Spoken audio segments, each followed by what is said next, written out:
اور ہے. اب لوگوں نے پتہ کیا کیا, یہ دخل نہیں دیتا, اس کا مطلب پتہ کیا ہے, کوئی قرضے میں ڈوبا ہوا ہے تو اس کا ذاتی معاملہ ہے, وہ میرا معاملہ نہیں ہے. کوئی آدمی دکھوں میں گھیر گیا ہے تو کہتے ہیں وہ اس کا ذاتی معاملہ ہے. اب ذاتی معاملے کا یہ ترجمہ کیا لوگوں نے. میرے رسول کریم علیہ السلام نے دین کو اتنا کھول کر بیان کیا, اتنا کھول کر بیان کیا. مسلم شریف کی یہ حدیث شاید اس درجے کی بات دوسری کہیں مل ہی نہیں سکتی. رسول پاک علیہ السلام نے فرمایا, قیامت کے دن رب کریم ایک بندے سے فرمائے گا کہ میں بھوکا تھا تو نے مجھے روٹی کیوں نہیں دی. اللہ فرمائے گا میں پیاسا تھا تو نے پانی نہیں پلایا, میں بیمار تھا تو تیمارداری کرنے نہیں آیا.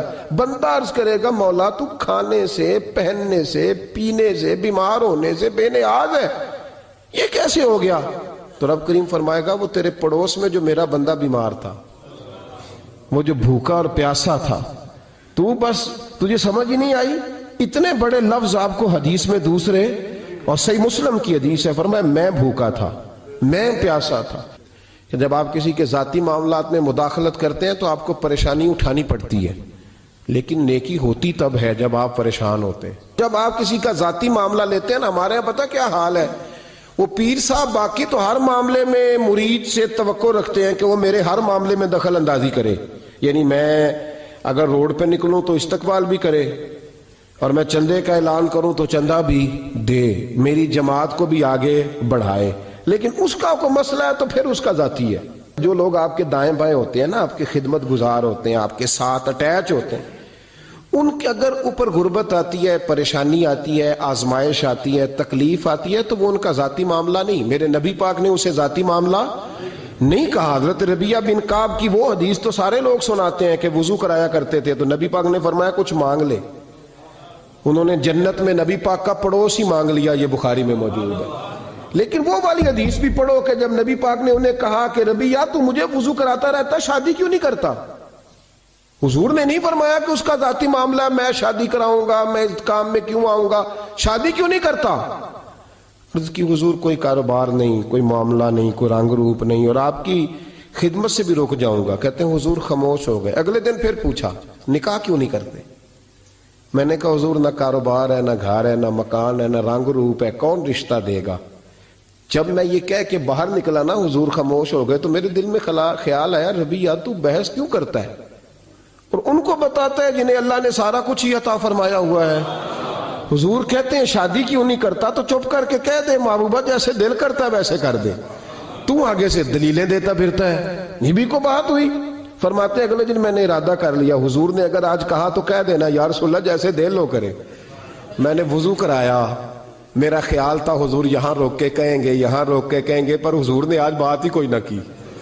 میں دیر تک سوچتا رہا یہاں کہیں گے, یہاں کہیں گے, پر آج حضور نے بات ہی نہ کی. میں پچھتا رہا تھا کہ 2 دن موقع ملا, میں نے ضائع کر دیا.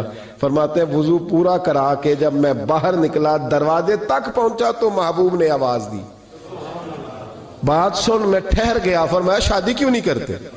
کہتے ہیں میرا تو دل پھولوں کی طرح کھل اٹھا. میں نے کہا یا رسول اللہ جیسے دل کرتا ہے کرا دے. نبی پاک علیہ الصلوۃ والسلام نے فرمایا فلاں قبیلے کے سردار کے پاس جاؤ, اسے کہا اپنی بیٹی کا نکاح تیرے ساتھ کر دے.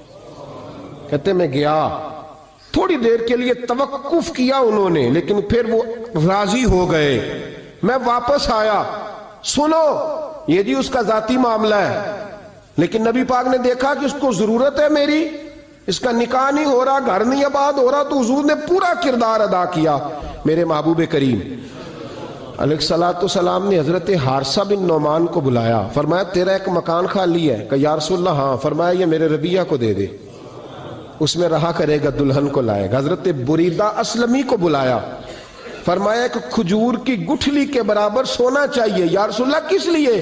فرمایا میرے اس غلام نے اپنی بیوی کو حق مہر دینا ہے. حضرت سیدنا عثمان غنی کو بلایا, تیسرے صحابی. فرمایا ایک مینڈے کا بندوبست تو نے کر کے دینا ہے. حضور کس لیے؟ فرمایا میں نے اپنے غلام کا ولیمہ کرنا ہے, بکرے کا بندوبست کر. ساری تیاریاں کر کے دیں. حضرت ربیعہ کہتے ہیں جب میں دلہن بیاہ کے گھر لایا تو میرے دوست یار رشتہ دار مبارک دینے آئے. کہنے لگے تیری کیا بات ہے, شادی بھی اعلیٰ خاندان, ولیمہ بھی, اور کھجور کی گٹھلی کے برابر حق مہر بھی. تو حضرت ربیہ رو پڑے، فرمانے لگے میں تو کالا کلوٹا حبشی غلام تھا، سلام بھی کوئی نہیں لیتا تھا، مجھے مبارک نہ دو، میرے مصطفیٰ پہ درود و سلام پڑھو۔ یہ سارا حضور کا کرم ہے۔ کہتے ہیں اس کا ذاتی معاملہ ہے، بھئی سارا دن تیرے ساتھ رہتا ہے، اٹھتا بیٹھتا ہے، تیری نوکری کرتا ہے، تو نے کبھی پلٹ کے دیکھا ہی نہیں، تو نے کبھی اشک شوئی نہیں کی، تو نے اتنا ٹائم ہی نہیں دیا کہ تیرے کندھے پہ سر رکھ کے رو سکے، تیری توجہ ہی نہیں۔ نبی رحمت علیہ السلام دائیں بائیں والوں، آگے پیچھے والوں کا خیال رکھتے، جہاں جس کو ضرورت ہوتی حضور اس کی ضرورت میں پہنچتے، اشکشوئی کرتے، نبی پاک پیار کرتے۔ نبی کریم سید عالم صلی اللہ علیہ وسلم دائیں بائیں آگے پیچھے خیال رکھتے، کس کو کس وقت کس انداز میں کتنی حاجت ہے۔ حضرت مقداد حضور کے غلام ہیں، وہ کہتے ہیں میں تھا اور میرے ساتھ 2 صحابہ اور تھے، ہمیں بھوک لگ گئی، مدینے میں کچھ قحط کا سما تھا، کئی دنوں سے بارش نہیں ہوئی تھی، فصلیں نہیں پکی تھی۔ فرماتے ہیں بھوک نے بڑا ستایا۔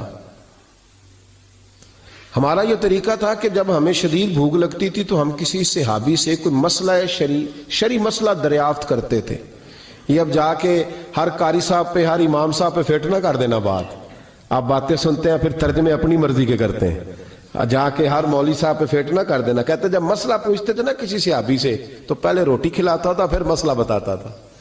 اب میں پہلا وضاحت کر لی یہ گل دی آپ، اس لیے میں نے اگلی بات بعد میں کی ہے، کیونکہ آپ نے اسی حساب سے روٹی کھلانی ہے نا جس حساب سے اپنے امام کو تنخواہ دیتے ہو، اسی حساب سے روٹی کھانی ہے نا اس بیچارے۔ تو فرمانے لگے کہ جب نہ ہم کسی شخص سے کسی صحابی سے مسئلہ پوچھتے نا تو پہلے وہ، اس لیے یہ جو آستانوں پہ لنگر ہوتا ہے، یہ جو بزرگان دین خانقاہوں پہ لنگر رکھتے ہیں، یہ صحابہ کا طریقہ ہے کہ جس کو دین بتایا جاتا تھا اسے پھر لنگر بھی کھلایا جاتا ہے۔ بہت سارے لوگ اس کا مذاق اڑاتے ہیں کہ یہ کیا ہے، بھئی یہ رسول اللہ کی سنت ہے، صلی اللہ پڑھیے درود صلی اللہ، چلے جنہوں نے پہلے نہیں پڑھا وہ بھی شامل ہو جائے، پڑھے صلی اللہ تعالی علیہ وسلم۔ فرماتے ہیں اس دن بڑی بھوک لگی، 3 دوست تھے ہم، 3 صحابہ تھے، ہم نے حضرت ابوبکر صدیق کو گلی میں کھڑا کر لیا۔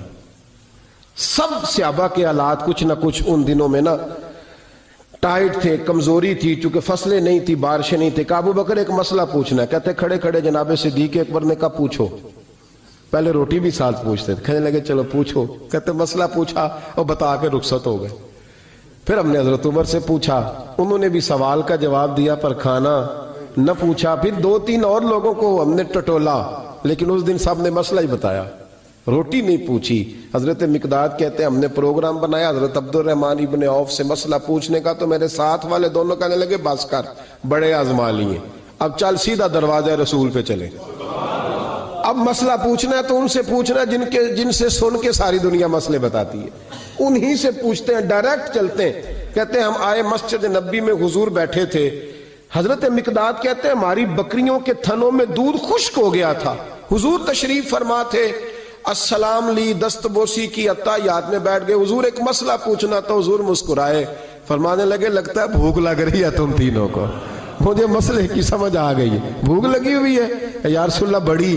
فرمایا میری 4 بکریاں ہیں اور اللہ نے فضل کیا، قحط میں بھی ان کے تھن دودھ سے بھرے ہوئے ہیں۔ فرمایا جاؤ، 3 تم ہو، چوتھا میں ہوں، اس طرح کرنا، 3 بکریوں کا دودھ تم پی لینا، 1 کا میرے لیے لے آنا۔ کہتے ہیں یا رسول اللہ ہم پی آئے، تو حضور نے فرمایا رکو، جب تک تمہارا دل کرے میرے مہمان بن سکتے ہو۔ فرماتے ہم 3 دن نبی پاک کے مہمان رہے، صبح و شام 4 بکریوں کا دودھ دھوتے، 3 کا پی لیتے، 1 پیالہ حضور کے لیے رکھ لیتے۔ فرماتے ہیں تیسرا دن آیا نا، حضرت مقداد کہتے ہیں وہ تو سو گئے دودھ پی کے، پر وہ جو نبی پاک کے لیے پڑا تھا نا، میری بار بار توجہ اس کی طرف جاتی، بار بار، اور میرے اندر سے آواز آتی کہ حضور کو تو بڑی خدمت کرتے ہیں صحابہ، تو حضور نے تو شاید کچھ اور کھا لیا ہو تو پی نہ لوں۔ کہتے ہیں کئی دفعہ میں نے روکا پر میں نہ ہی اپنے آپ کو روک سکا، میں پی گیا حضور کے حصے کا بھی دودھ۔ جب میں پی گیا وہ دودھ، کہتے ہیں اب پینے کے بعد جو پریشانی ہوئی وہ زیادہ تھی، دل میں خیال آیا اگر حضور ناراض ہو گئے کہ بھئی تمہیں تمہارے حصے کا دودھ دیا تھا اور مسلسل 3 دن سے مل رہا ہے، پھر کیوں پیا؟ اور حضور ناراض ہو گئے تو گرا جو ان کی نگاہ سے وہ سنبھل نہیں سکتا۔ فرمانے لگے اسی پریشانی میں تھا کہ حضور آ گئے، اب تو میرا وجود کانپنے لگا۔ سرکار سیدھے اس پیالے کی جانب گئے جس میں دودھ ہوتا تھا۔ فرماتے ہیں نبی پاک نے نہ اٹھایا کپڑا، اٹھایا برتن، دودھ نہیں تھا،